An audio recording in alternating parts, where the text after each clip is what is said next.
Kita tak boleh ubah orang, kita boleh ubah diri sendiri. So benda ni that is something that I would actually encourage women, lagi-lagi yang Gen Z yang nak kahwin sekarang ni, buat benda ni. Tapi itulah reality yang kita kena juga amal and instill dalam keluarga. Because kena faham tau Ratzi, kita wanita ni mothers, tulang belakang keluarga. Suami ni dia akan sibuk kerja, kita pun sibuk kerja, tapi yang akan anak tu is kita. Keluarga tu is kita. Jadi kita kena ada that direction yang jelas, dan juga kita kena ada kemauan untuk belajar pengurusan kewangan, dan juga kena tunduklah dekat suami.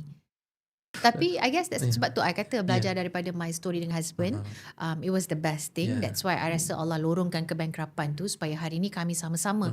Sebab lelaki akan ada ego dia. Wanita ni yang kena jauh sikit, susah sikit, tapi mungkin ni jalan kita nak masuk syurga. Kita ambil that responsibility, jangan berlumba. Tapi kita yang ke depan belajar untuk urus keluarga. Sebab bila wanita ni pandai urus, semua orang menang. Suami menang, anak-anak menang, dunia menang, akhirat menang. Jadi nak takut apa? Tak ada kerugian tu kalau kita take the lead untuk merancang.